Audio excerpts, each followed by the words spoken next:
Not suddenly. Let them close, slowly. As if the world outside is fading on its own. Take a breath in. A deep one. Hold it. And let it go. Now imagine this. You are standing somewhere cold. Not just cool. Not just winter air. But a kind of cold that feels alive. It doesn't just touch your skin. It presses against it. It listens. The ground beneath your feet is covered in snow. Soft. Undisturbed. Stretching endlessly into darkness. And in front of you, there is a mountain. Tall. Silent. Watching. No lights. No sound. No life. And yet, you feel it. Something is there. Something that has been there. Long before you arrived. And something that already knows you're coming. This is where our story begins. It was 2:17 a.m. The kind of time when the world feels paused. Not asleep, but waiting. John Goodman sat alone in his apartment. A small, dimly lit space filled with cables, monitors, and sound equipment. He wasn't tired. At least, not in the normal way. His body was still, but his mind was restless. That's what happens when you work with sound long enough. You start noticing things other people ignore. Tiny distortions, hidden layers, silences that don't feel right. And tonight, something didn't feel right. It started with a notification. A soft click from his computer. Barely noticeable. He glanced at the screen. An email. No subject. No sender name. Just a blank message. With one attachment. No file name. Just symbols. Corrupted text. He frowned slightly. Spam, he muttered under his breath. But he didn't delete it. Because something about it felt deliberate. He moved the cursor slowly, hovering over the file. For a moment, he hesitated. Not out of fear, but instinct. The kind of instinct you don't question. Even when you don't understand it. Then he clicked. The file opened instantly. No delay. No loading. The waveform appeared on screen. Short. Very short. About 12 seconds. John adjusted his headphones. Pressed play. At first, nothing. Just silence. Then, static. Not the usual kind. This wasn't clean interference. It was uneven. Organic. Like something breathing. Through noise. John leaned slightly forward. Strange, he whispered. He increased the volume. The static grew louder. Deeper. And then, a voice. Faint. Cracked. Barely there. Hello. John froze. The voice wasn't clear enough to identify. But it was human. If anyone hears this. A pause. Long. Heavy. Don't come here. The sentence ended abruptly. Cut. Just like that. John blinked. That's it, he muttered. But the file was still playing. Because something else had started. He thought it was just background noise. Low frequency distortion. Almost below hearing. But something about it felt intentional. He opened his audio software. Dragged the file in. Zoomed into the waveform. There it was. A layer beneath the voice. He isolated it. Boosted the gain. Filtered out the top frequencies. And then, he heard it clearly. Whispers. Not one. Not two. Dozens. Maybe hundreds. All speaking at once. Soft. Constant. Endless. John's fingers slowly stopped moving. Because the whispers weren't random. They had rhythm. Patterns. Like language. But not one he knew. It sounded like something trying to be language. But failing. And yet, learning. John replayed the file. Again. And again. Each time, the whispers felt different. Closer. Not louder. Just nearer. Like they weren't inside the audio anymore. Like they were in the room. He slowly removed one side of his headphones. Silence. He put it back on. The whispers returned instantly.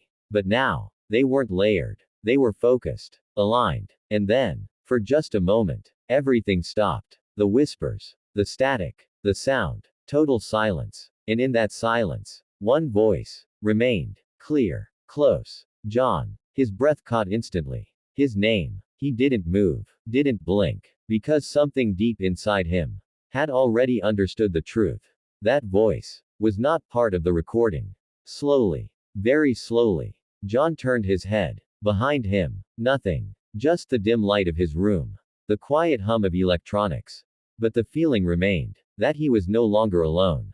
Not physically. But, observed. Like something unseen. Was standing just outside his perception. Watching. Waiting. Listening. John swallowed. Hard. Then whispered. Barely audible. Who's there? No response. But the air felt heavier. And somewhere, deep within the silence, something shifted. The room remained still. Too still. John hadn't moved for several seconds after hearing his name. Maybe longer. Time had become uncertain. His eyes were fixed on the empty space behind him. But it didn't feel empty. It felt occupied. Not by something visible, but by something aware. Slowly, he turned back toward his screen. The audio file was still open. Paused. Exactly where it had been. The timeline hadn't moved. Which meant one thing. That voice had not come from the recording. John's fingers hovered over the keyboard again. This time, they weren't steady. He pressed play. The static returned. The same uneven, breathing-like noise. The broken voice followed. Hello. If anyone hears this, don't come here. But something was different now. Subtle. Almost unnoticeable. Unless you were listening the way John listened. The background whispers had changed. Before, they were chaotic, layered, unstructured. Now, they were synchronized, moving together. Like a crowd, speaking in unison. John quickly opened the spectral analyzer. The frequencies spiked unnaturally. Patterns formed. Not random spikes. Not interference. Structured signals. Repeating. He zoomed in further. And then, his breath slowed. Because what he saw didn't make sense. The waveform wasn't just sound anymore. It was forming shapes. Not abstract ones. Recognizable ones. Lines. Angles. Repeating structures. Almost like symbols. Or coordinates. John's eyes scanned the screen rapidly. He isolated one section. Paused it. Zoomed in. 3 peaks. Pause. 2 peaks. Pause. 1. Again. 3. 2. 1. Over and over. A countdown. No. Something else. He scribbled the pattern on a piece of paper. Converted it into numbers. 3, 2, 1. 3, 2, 1. Then he noticed something else. Between each sequence, there were slight variations. Tiny shifts. Enough to change meaning. Coordinates. His heart began to beat faster now. Because if he was right, this wasn't just a message. It was a location. Hours passed. John didn't notice. The room grew colder. Darker. But he stayed locked onto the screen. Decoding. Rewriting. Testing. Each pattern revealed fragments. Latitude. Longitude. Broken pieces of a map. And slowly, painfully slowly, the full picture emerged. A single point. Deep within a remote mountain range. A place almost erased from modern maps. A place labeled, very faintly, Black Hollow Mountain. John leaned back in his chair. His chest rose and fell heavily. He whispered the name aloud. Black Hollow. The moment he said it, the audio glitched. The screen flickered. The waveform distorted violently. The speakers emitted a sharp, piercing crack. John flinched. Then, silence. Complete silence. Even the background hum of his equipment seemed to fade. And then, slowly, the whispers returned. But not from the speakers.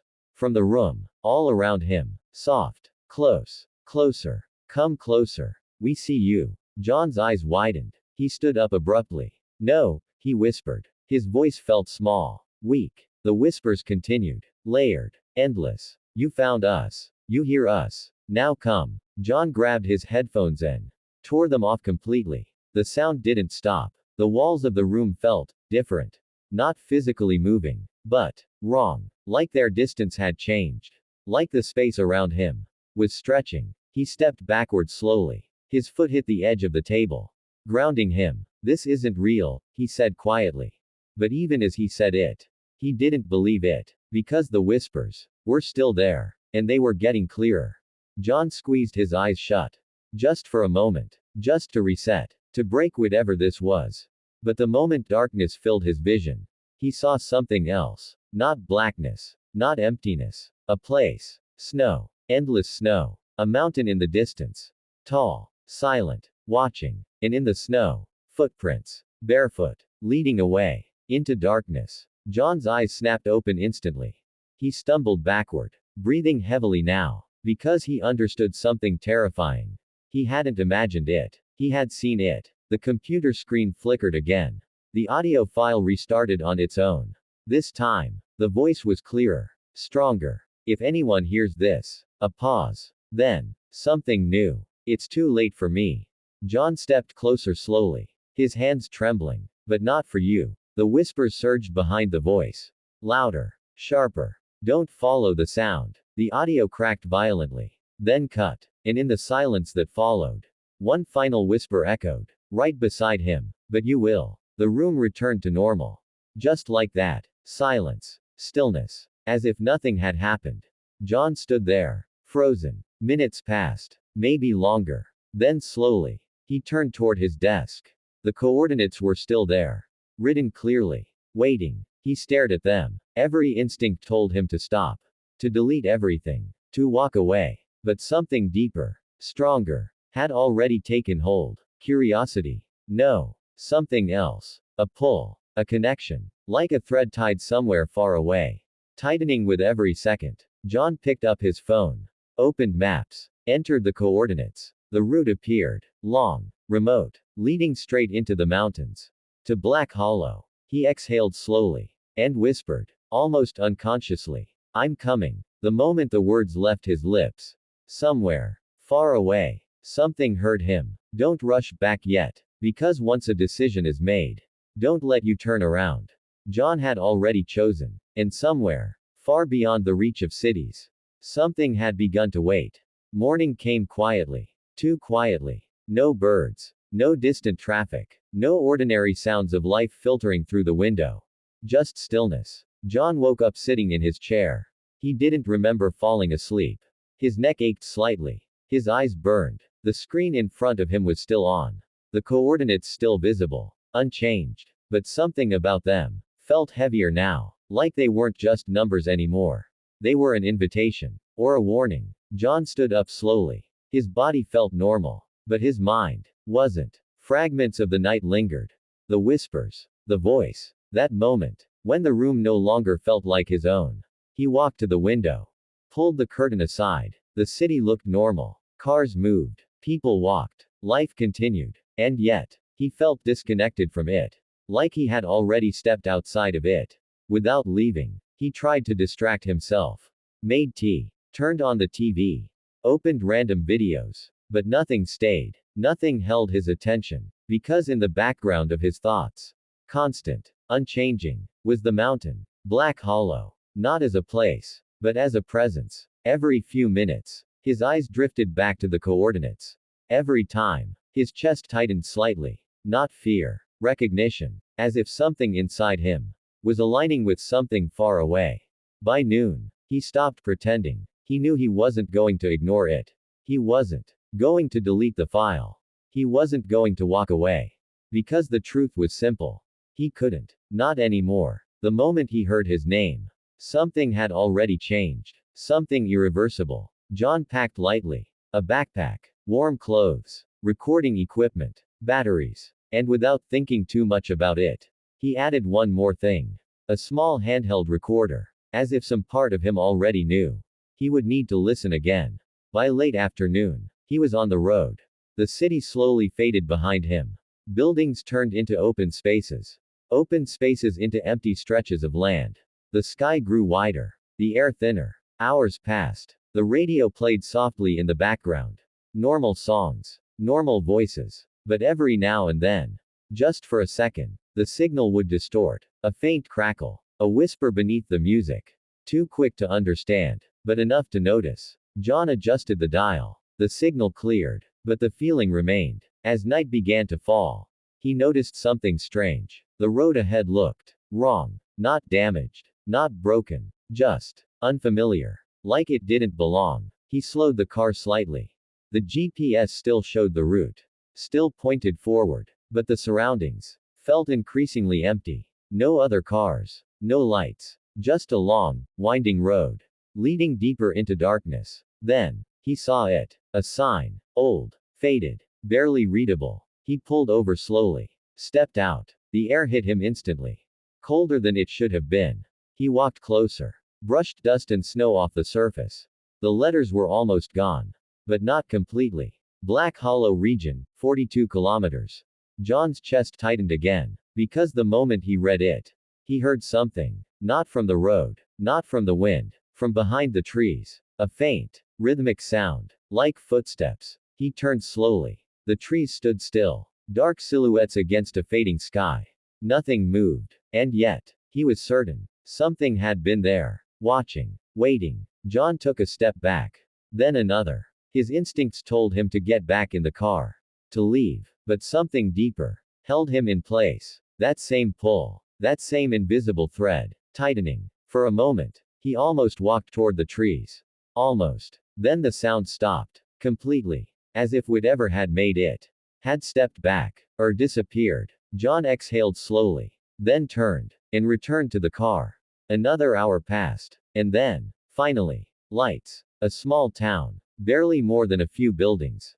A roadside cafe. A gas station. A closed motel. Everything looked old. Not abandoned. But untouched by time. John parked near the cafe. The sign flickered faintly. Inside, only one light was on. He stepped in. The door creaked softly. And instantly, the room went quiet. 3 people sat inside. An old man behind the counter. A woman near the window. And someone sitting in the corner. Face hidden. All of them looked at him. Not casually. Intentionally. As if they had been expecting him. John felt it immediately. That same wrongness. He walked to the counter slowly. "Tea," he said. The old man didn't move right away. He just stared. Then finally, turned. And began preparing it. Silence filled the room again. Heavy. Uncomfortable. John tried to ignore it. But then, the old man spoke. Without turning around. "You shouldn't go there." John's breath paused slightly. He hadn't mentioned anything. "Where?" John asked quietly. The old man placed the cup on the counter. Then looked directly at him. Black Hollow. The woman by the window slowly stood up. Without saying a word, she walked out. The man in the corner shifted slightly. But didn't reveal his face. The cafe felt smaller now. Tighter. John forced a calm tone. "I'm just passing through." The old man shook his head slowly. "No one passes through there." A pause. Then, very quietly, "They go in, or they don't come back." John tried to smile faintly. "People exaggerate stories," he said. The old man didn't react. Didn't smile. Didn't blink. Then he leaned slightly closer. And whispered, "It's not the mountain you should fear." John felt a chill move through him. "Then what?" he asked. The old man's voice dropped even lower. "So many voices that forgot they were ever human." John left the cafe shortly after. But the words stayed, echoing, repeating. He stood outside, looking toward the dark outline of the mountains in the distance. Barely visible. And yet, he could feel it, watching him, waiting. The wind picked up slightly. And for just a second, he heard it again. A whisper. Faint. Distant. Closer. John closed his eyes briefly. Then opened them. And without hesitation, got back into the car. The engine started. The headlights cut through the darkness. And slowly, he drove forward. Toward Black Hollow. "You've come this far. So don't turn back now. Because the road has ended. And what lies ahead doesn't follow rules you understand." John didn't know it yet. But the moment his car stopped, he had already crossed a line. The road narrowed as he drove deeper. Gravel replaced asphalt. The headlights stretched across uneven ground, revealing nothing but emptiness ahead. No houses. No lights. No signs of life. Just the faint outline of the mountain.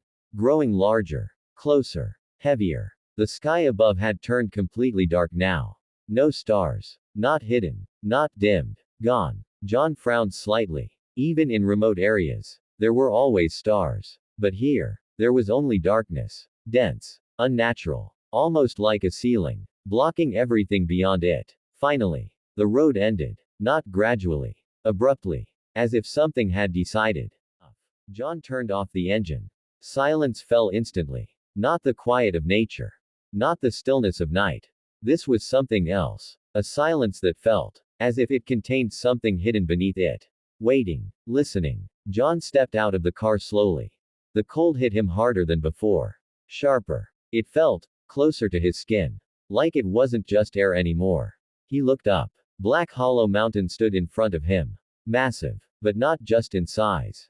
In presence. It didn't feel like part of the landscape.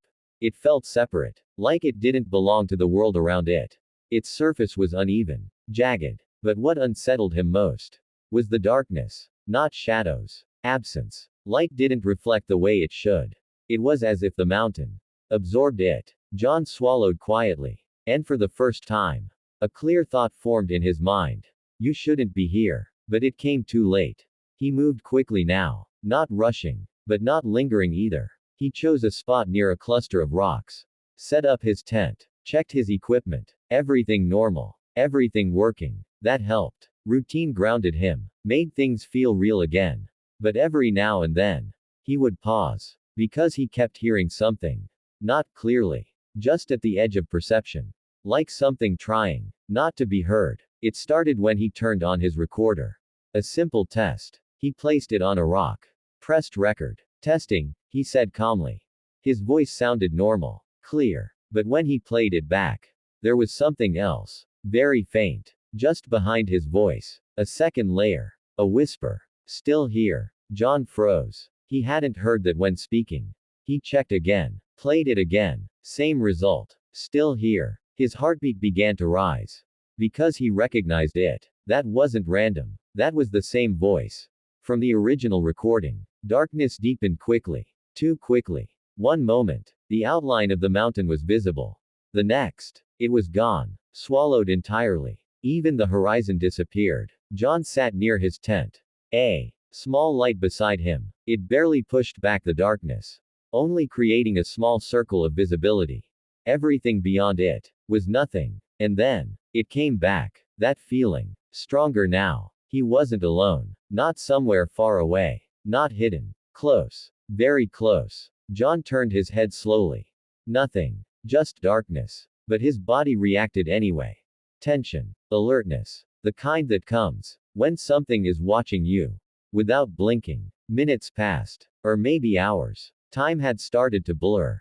Then, he noticed something. At the edge of the light. Marks in the snow. He leaned forward slightly. His breath slowed. Because those marks weren't there before. Footprints. Barefoot. Fresh. Leading toward him. John's chest tightened instantly. He stood up slowly. The footprints stopped just outside the light. As if whatever made them refused to step closer. Or didn't need to. John grabbed his flashlight. Turned it on. The beam cut through the darkness. And what it revealed made his entire body go still. The footprints weren't just in one direction. They surrounded him. A full circle. Perfectly spaced. As if something had been walking around him. Watching. Studying. Waiting. Then, a sound. Soft. Crunching snow. Behind him. John turned instantly. Flashlight shaking slightly. Nothing. Then again. To his left. Crunch. Then right. Crunch. The sound moved. Without a body. Circling him. Faster now. Closer. And then, it stopped. Right behind him. John didn't turn this time. He couldn't. Because he felt it. Warm breath. Against the back of his neck. Impossible in this cold. And yet, undeniably real. His entire body locked. Every muscle tense. Every instinct screaming to run. But something else held him still. Fear. Pure. Paralyzing. And then, very softly. Right behind his ear. You came. John's eyes widened. His breath stopped. Because the voice was no longer inside recordings. No longer distant. No longer hidden. It was here. With him. The flashlight flickered. Once. Twice. Then died. Complete darkness. Total. Absolute. And in that darkness, the whispers returned. All around him. Louder than ever before. Stay. Don't leave. You belong here. John stumbled backward. His foot caught on something. He fell hard into the snow. The cold hit him instantly. Grounded him. For just a second. Enough to move. Enough to react. He scrambled toward the tent. Hands shaking. Heart racing uncontrollably now. He got inside. Zipped it shut. The whispers didn't stop. They pressed against the fabric. From outside. Circling. Scratching lightly. Not trying to break in. Just reminding him. They were still there. John didn't sleep. He couldn't. Every time he closed his eyes. He saw them. Shapes in the dark. Tall. Still. Watching. And every time he opened them. He heard the whispers. Closer. More familiar. Almost recognizable. As if the voices were learning him. Hours later. Or what felt like hours. The whispers faded. Slowly. One by one. Until only silence remained. John sat there. Shaking slightly. Waiting. Listening. But nothing came. Just stillness. And then, very faintly, From somewhere far beyond the mountain, a single whisper drifted through the air. Tomorrow. The night did not end normally. It didn't fade into morning. It simply loosened its grip. The whisper stopped. The scratching outside the tent faded. Even the cold seemed to hesitate. As if the mountain itself had paused. To see what John would do next. John didn't sleep. Not properly. Not fully. He sat inside the tent, frozen in a half-alert state, waiting for something that never came. No footsteps. No voices. No movement. Only silence. But it wasn't peaceful silence. It was the kind of silence that feels stored. Like sound had been removed. But not erased. Just held back. John slowly unzipped the tent flap. The cold air rushed in instantly. The world outside looked unchanged. Snow. Dark rock formations. The outline of the mountain above him. But something about it felt reset. Like everything had been quietly rearranged while he was inside. The sky was not bright. Not really. Just less dark. A thin, gray glow spread across the horizon. But even that light felt weak. Uncertain. John stepped out slowly. His legs felt stiff. Heavy. Every movement took effort. As if his body was still resisting being here. He looked around. The footprints from the night before were still there. But now, they were different. He froze. Because they weren't just circling anymore. They had multiplied. More footprints. Overlapping. Crossing paths. As if more than one thing had been walking around him. Or worse. As if the same thing had returned.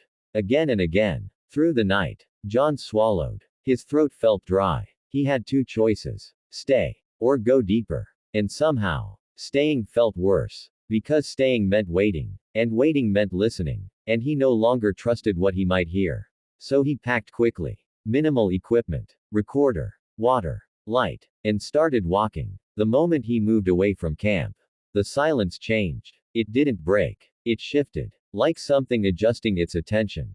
The mountain was no longer behind him. It was around him. Every direction felt like forward. Every path felt like it was being chosen for him. John checked his compass. It spun slightly. Then stabilized. Then spun again. He frowned. That's not normal, he muttered. But nothing about this place had been normal since he arrived.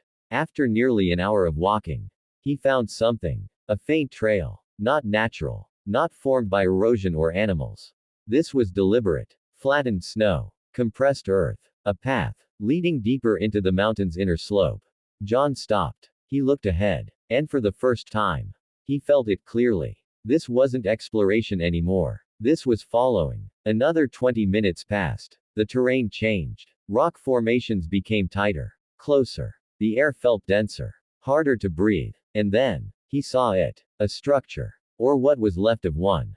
Torn fabric. Metal frames bent unnaturally. Wood splintered outward. A campsite. But not abandoned. Destroyed. From the inside, John stepped closer slowly. Snow crunched under his boots.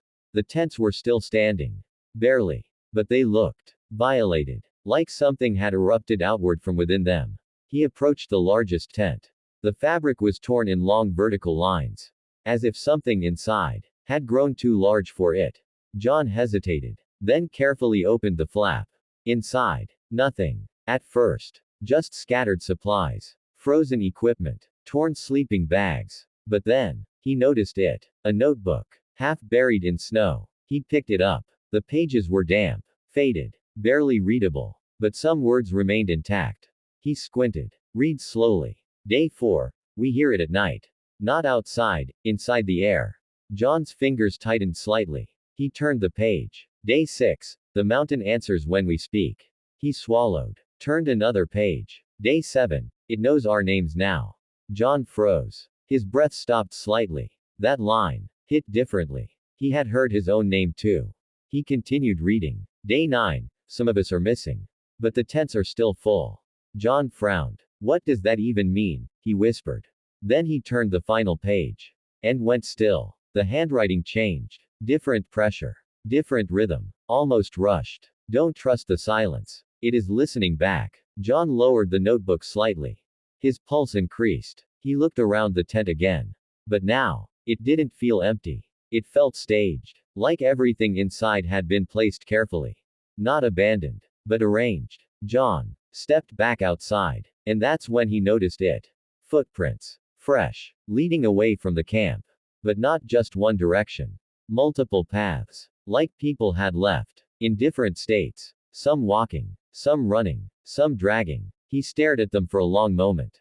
Then whispered. Where did you go? The wind stopped. Instantly. No gradual fading. No soft reduction. Just, gone. And in that sudden absence, he heard it. Not through ears. Not through air. Inside his mind. A voice. Not one. Many. Layered. Calm. Deeper. Come deeper. You are already here. John stepped back instinctively. His heart pounded now. Because this wasn't playback. This wasn't memory. This was response. He turned away from the camp. And looked upward. Toward the higher slope of Black Hollow. And for the first time, he noticed something new. A narrow opening between rocks.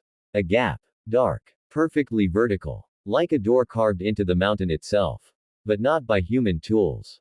John stared at it. And the moment he did, the whispers stopped completely. Everywhere. Total silence. As if the entire mountain was waiting for his reaction. John took one step forward. Then another. His breath slowed. Not calm. Focused. The entrance looked wrong. Not like a cave. Not like erosion. Like something that had been opened. He stood in front of it. Darkness inside deeper than night. And then, very faintly, a whisper returned. Right at the edge of hearing. Welcome back. John's eyes widened slightly. And without realizing it, he whispered back. I've never been here before. But deep down, something inside him wasn't so sure. John stood in front of the opening. And the opening stood back. Not like rock. Not like stone. Like something that had been waiting. Without changing. For a very long time. The gap in the mountain was not natural in any comforting way. It wasn't a cave. Not in the way caves are supposed to exist. There was no gradual slope inward. No rough edges. No signs of erosion. Just a vertical opening. Perfectly shaped. Too clean to be accidental. Too precise to be natural. And inside it was darkness. Not the kind of darkness you see at night.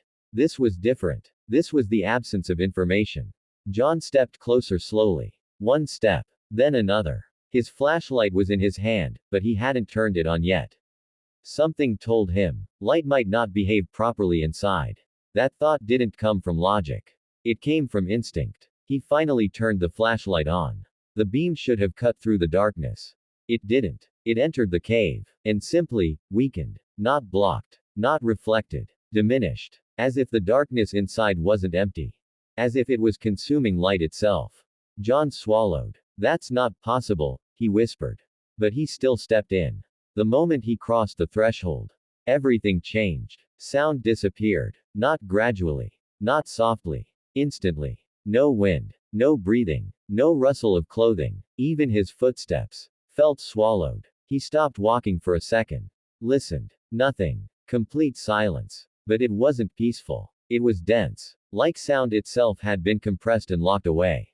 John slowly raised his flashlight again. The beam flickered slightly. Then stabilized. The cave walls came into view. And immediately, he regretted seeing them. The surface of the cave was not stone in a normal sense. It looked like rock. But wrong rock. Too smooth in some places. Too textured in others. And as he moved the flashlight across it, something unsettling happened. The shadows didn't behave correctly. They shifted a fraction too late. Or too early. Like the cave was not fully synchronized with light. John frowned. This isn't geology, he muttered quietly. But he had no better explanation. He took another step forward.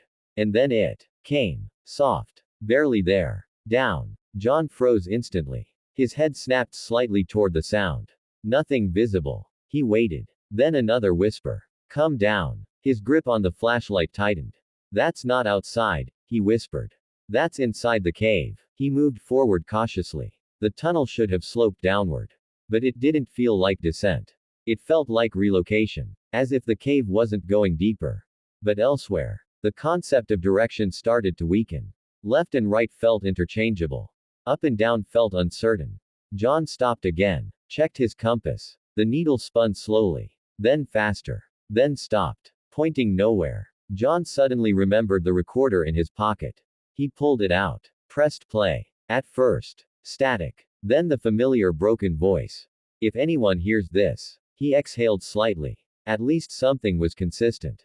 But then, the recording changed. It began to distort. Not glitch. Not corruption. Adaptation. The voice overlapped with itself. Layered incorrectly. And beneath it, the whispers returned. Inside the recording. Inside the cave. Inside his head. All at once. John checked his watch. It showed the correct time. Then blinked. Changed. Back again. He frowned sharply. What? He looked up. The flashlight flickered. Once. Twice. Then stabilized again. But something had changed. He was further inside than he remembered walking. He turned quickly. The entrance behind him looked farther away now. Too far. That wasn't possible. The tunnel widened. Or at least, it felt like it did. But the walls didn't move. His perception did. John walked forward slowly again.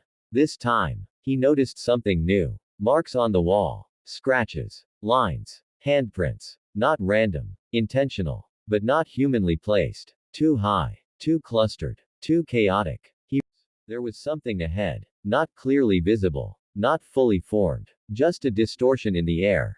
Like heat above asphalt. But colder. A shape. Standing still. John stopped breathing. The shape didn't move. Didn't react. But it was aware. He knew that instantly. Because the silence around it shifted. Focused. On him. Then the whispers returned. Not distant. Not layered. Directional. Surrounding him. You came. We remember. You came back. John stepped back instinctively. But the tunnel behind him was no longer familiar. It had changed again. Subtly. But undeniably. John's voice came out low.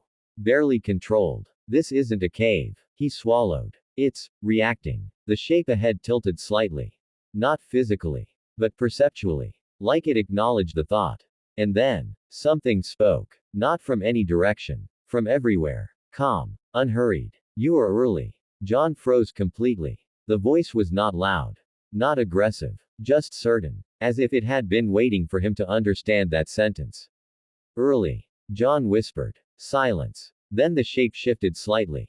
Not moving closer. Not moving away. Just changing form. Suddenly. John saw something. Not physically. Inside his mind. Snow. A tent. Footprints. Bare feet. Running. Then darkness. Then silence. Then his own voice. But not now. Earlier. Or later. He staggered back. What is this? He gasped. The whisper responded immediately. Echoes are not heard. The cave tightened around him. Not physically. But perceptually. The space felt smaller. Closer. The presence ahead remained still. Watching. Waiting. John's flashlight flickered again. And in that flicker, the shape was gone. But the voice remained. Soft. Final. Deeper now. And somewhere behind him, the tunnel changed again. At this point, you may notice something strange. The story no longer feels like something you are hearing. It feels like something you are remembering. Like you were already there, but had forgotten until now. John stood in the shifting darkness of the cave. The word, shift, no longer felt metaphorical. Because the cave was no longer stable enough to be called a place. It was behaving more like a thought. Uncertain. Responsive. Alive in a way that didn't require breath or blood. The silence broke again. Not suddenly. Not violently. Softly. Like something reopening a long-closed eye. Footsteps. Ahead. John froze instantly. His flashlight beam trembled slightly in his hand. The sound was unmistakable now. Not whispers. Not distortion. Footsteps. Human rhythm. Irregular. Careful. Then a voice. Hello. John's breath caught. That voice was not the mountain. It was human. He didn't answer immediately. Because his mind refused to accept it. Then again. Is someone there? John slowly stepped forward. Hello. He called back cautiously. The moment he spoke, the footsteps stopped. Silence returned. Then, a laugh. Soft. Tired. Very close. You're new. John's throat tightened. Who's there? He asked more firmly. A pause. Then the voice replied. We asked you that first. From the darkness ahead, a shape emerged. Slowly. Not like something entering a space. More like something being revealed. A man. Clothes torn. Face pale. Eyes too aware. He held no equipment. No light. No protection. And yet, he was alive. John stepped back instinctively. You're part of the expedition? John asked. The man tilted his head slightly. Expedition. He repeated. then frowned. You mean the first time? John froze. What do you mean first time? He asked. The man blinked slowly, then looked past John, into the cave behind him. You came from outside again, he said quietly. John's pulse quickened. I came here just now. The man shook his head slowly. No. A pause. Then softer. You always say that first. John felt something in his chest tighten. What are you talking about? He demanded. The man stepped closer. Not threatening. Not aggressive. Just certain. You don't remember the others, he said. John frowned sharply. Others. The man nodded slowly. Then turned slightly, gesturing into the darkness. They're still here. John followed the direction of the gesture. And saw them. Not clearly at first. Just movement. Then shape. Then form. More people. Standing deeper inside the cave. Some sitting. Some leaning against walls. Some just still. Too still. But they were alive. He could feel it. Breathing. Presence. Awareness. John's mind struggled to reconcile it. These are the missing expedition members, he whispered. The first man nodded. Some of them, he said. John looked back. Some. The man didn't answer immediately. Instead, he said something worse. The rest stopped remembering they were people. John stepped closer slowly. The group of people didn't react normally. No shock. No confusion. Only recognition. As if they had been expecting him. One woman stepped forward. Her voice was calm. Too calm. You're earlier than last time, she said. John frowned. Last time. She nodded. You always come after the sound changes. John shook his head. This is my first time here. Silence. Then a faint smile from the woman. That's what you said before. John stepped back slightly. His breathing became uneven. No, he said firmly. I've never been here. The group exchanged looks. Not surprised. Not confused. Almost patient. Then the first man spoke again. Then why do you remember the footprints? John froze. His thoughts stuttered. What footprints? The man gestured downward. John looked. And saw them. Bare feet in the snow. Inside the cave. Impossible. Suddenly. John saw it. Not visually. Not physically. Inside his mind. The snow outside. The tent. The night. The whispers. His own footsteps. Bare feet. Walking away. No, he whispered. That's not mine. But the memory didn't feel inserted. It felt familiar. Like something long ignored. The group of people all turned slightly. As if hearing something. John could not. Then they spoke together. Not in unison. But in alignment. It remembers you now. John stepped back again. What does that mean? He demanded. The first man answered. The mountain doesn't keep people.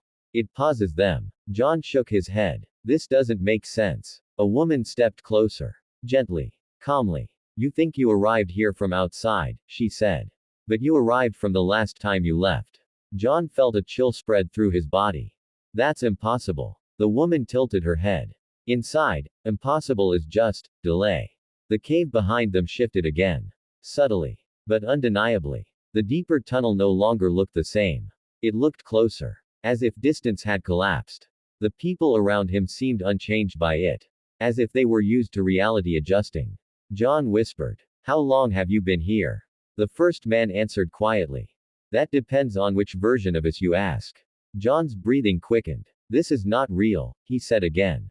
But even as he said it, he noticed something terrifying. No one disagreed. No one tried to convince him otherwise.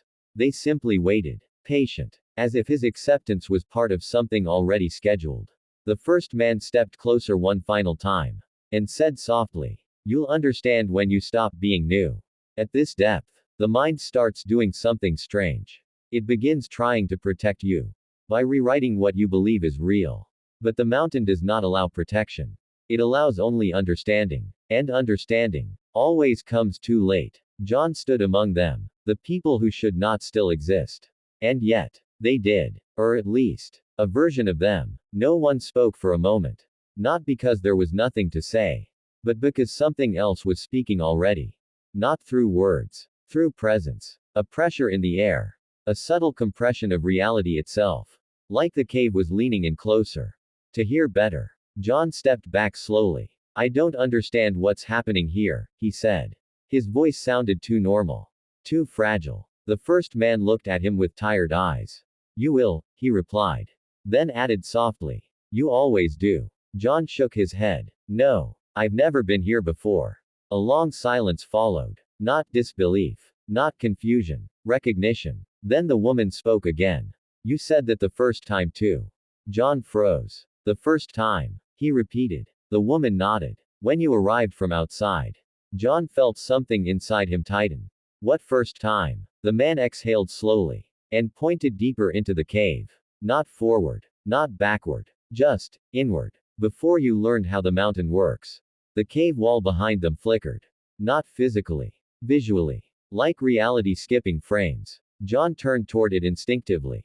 And saw something impossible. A reflection. Not of light. But of events. John standing. But wearing different clothes. Walking deeper. Talking. Then running. Then falling. Then standing again. Different positions. Different moments. All layered on the same space.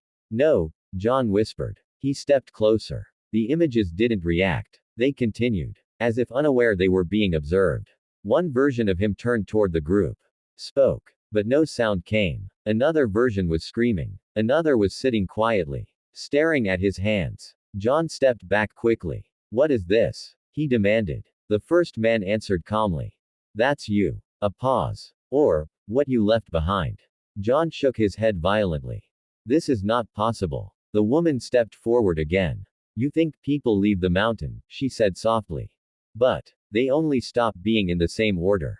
John frowned. What does that mean? The first man answered. It doesn't remove you. It distributes you. John blinked. Distributes. The man nodded. Yes. Across versions. Across returns. Across times you haven't reached yet. John stepped back slowly. You're saying I've been here before. The man shook his head. No. Then corrected himself. You are here because you will be here. The cave shifted again. Not violently. Not noticeably at first. But something in John's perception changed. The group around him seemed slightly older.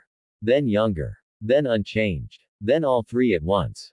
John grabbed his head. This isn't real, he said again. But the phrase felt weaker this time. Less certain. Then it happened. The cave spoke again. But not through any person. Not through sound. Through structure. The walls themselves vibrated with meaning. You are not the first John here. John froze completely. The group didn't react. As if this was normal. The voice continued. And not the last. John whispered. No. Suddenly. He saw it. Not as vision. As experience. Standing at the cave entrance. Entering. Hearing whispers. Seeing himself already inside. Watching himself enter again. Looping. Stacking. Infinite versions of him overlapping in the same moment. John stumbled backward. I remember, he whispered. Then immediately shook his head. No, that's not mine. But it felt like his memory. Even as he rejected it. The first man stepped forward slightly. And for a brief moment. His face flickered. Not physically. Perceptually. Another version underneath. Younger. Then older. Then broken. Then calm again. John stared. You, he said quietly. The man nodded. We are what remains between your visits. John stepped back again. His breathing was uneven now. Between my visits. He repeated. The woman answered gently. You don't arrive as one. You arrive as many. And you don't leave as one. The cave behind them darkened further. But not visually. Conceptually. It felt less like space. More like memory storage. John whispered. So what happens to me? The first man looked at him for a long moment. Then said. You don't leave. You rearrange. John felt something inside him crack. Not physically. But mentally. I am leaving, he said firmly. The group did not stop him. Did not react. Only watched. Patient. Knowing. As he turned toward the tunnel behind him. The cave responded. Softly. Calmly. You already tried that. At this point. The cave is no longer a place you move through. It is a place that moves through you. And every step forward. Feels like stepping into something you have already done. John stood still for a long time. The people. Not with hostility. With familiarity. Like someone watching a pattern repeat. Exactly as expected. John finally turned away from them. Not because he was calm. But because staying felt worse than moving. The tunnel behind him had changed again. Slightly. Subtly. But enough to feel wrong. The entrance path he remembered was no longer the same shape. It bent differently. Like the cave was no longer respecting geometry. John lifted his flashlight. It flickered once, then stabilized, and he walked. After only a few minutes, he stopped. Because the tunnel ahead was not singular. It had divided. 2 paths. Then 3. Then more. Not physically branching, but perceptually splitting. As if every possible direction he could take was now visible at once. John frowned deeply. This isn't mapping, he whispered. This is choice being displayed. He stepped toward the left path. Then stopped. Because something stood there. A figure. Still. Silent. Facing him. John froze. His flashlight beam trembled slightly. The figure did not move, but it felt known. Slowly, John stepped closer and realized something that made his stomach tighten. It was him, or at least, a version of him, clothes different, face slightly older, eyes hollowed out by something patient. The other John spoke first. You took longer this time. John's throat tightened. What are you? He asked. The other version tilted his head slightly. I'm what happens after you stop denying it. A pause. Then softly. You're earlier again. John stepped back. No, I haven't been here before. The other John gave a faint, tired smile. You always say that first. John shook his head. This is impossible, he said firmly. But the cave reacted. Not to his words, but to his certainty. The tunnel flickered. And suddenly, he saw it. A flash. Himself. Walking this exact tunnel. Standing where he stood now. Speaking to himself. Arguing. Breaking. Leaving. Returning. All at once. John staggered slightly. What is happening to me? He whispered. The other John answered calmly. You are overlapping. The walls around them began to shift in perception. Not physically. But like layers peeling back.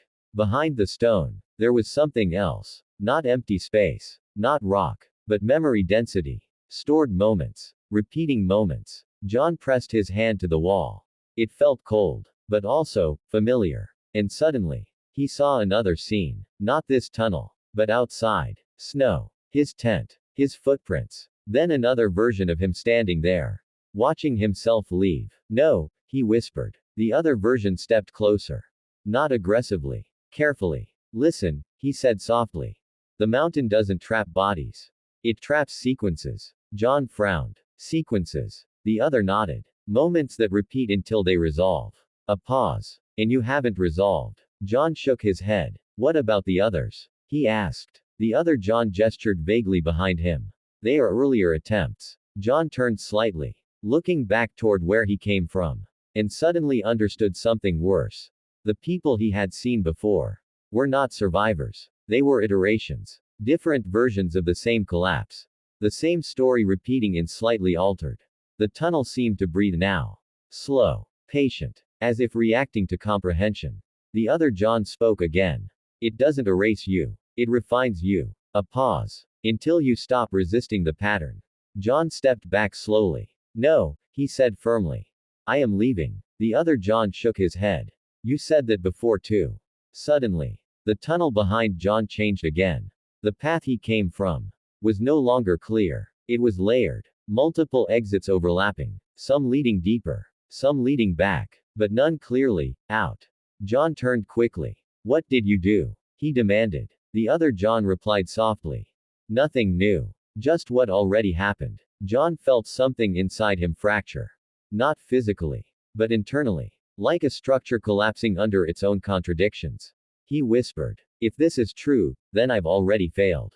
The other John nodded. Yes. A long pause. Many times. The cave suddenly darkened. Not visually. Existentially. Everything felt closer. Compressed. The voices of other versions began to overlap faintly in the distance. Multiple John voices. Arguing. Whispering. Screaming. Remembering. All at once. John clutched his head. Stop, he whispered. The other John stepped closer one final time. And said quietly. You're not trapped in the mountain. A pause. You are the mountain learning itself. John looked up sharply. And for the first time, understood something too large to process. The cave was not a place. Not a prison. Not even a loop. It was him, extended across failed sequences of understanding. The tunnel flickered. The other John began to fade. Not disappearing, but reintegrating. And before he vanished completely, he said, Next time, don't come as afraid. Silence returned. But not emptiness. Expectation. John stood alone again. Not because the others had left. But because, together, no longer had a stable meaning. The tunnel was no longer divided. It was layered. All paths existed at once. Overlapping like transparent memories stacked incorrectly. John could see versions of himself walking in different directions. Sitting, running, standing still. Some screaming, some silent, some simply watching. All of them. Him. He whispered. How many of me are here? No one answered. Not because no one knew. But because the answer was no longer countable. Then, the cave changed. Not physically. Not visually. But fundamentally. It stopped behaving like space. And started behaving like understanding itself, becoming aware. A pressure formed around John's thoughts. Not inside his ears. Inside meaning. And then it spoke. Not a voice. Not words. But comprehension directly shaped into language. You were never a visitor. John froze. The tunnel around him dimmed further. You were the correction. John shook his head violently. No, I came here from outside. The mountain responded instantly. Outside is a memory you repeat to stabilize yourself. John stepped back. What are you? He whispered. Silence. Then, a truth that didn't feel like hearing.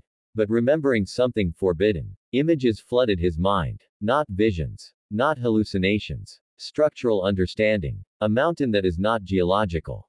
But cognitive. A system formed where reality fails to resolve contradictions in memory, perception, and time.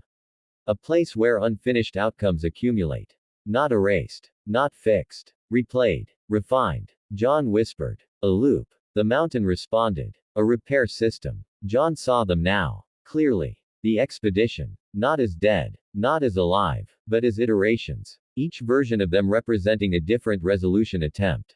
Some escaped. Some broke. Some stayed. Some became part of structure itself. All existing simultaneously. Then, the mountain revealed something worse. John saw himself. Not one version. Not many. Infinite overlapping Johns. Each one. Arriving differently. Reacting differently. Failing differently. Accepting differently. And all of them. Feeding into the same structure. A cycle. Not of time. But of comprehension failure. John whispered. I've done this before. The mountain answered softly. You are doing it now. A deeper awareness emerged. Not God. Not creature. Not intelligence in a human sense. Something more unsettling. A system that learns through repetition of broken understanding. And John was one of its active loops. The whispers were not voices. They were debugging attempts. Every expedition, every message, every recording, every whisper of his name was the system trying to stabilize him into awareness that could exit.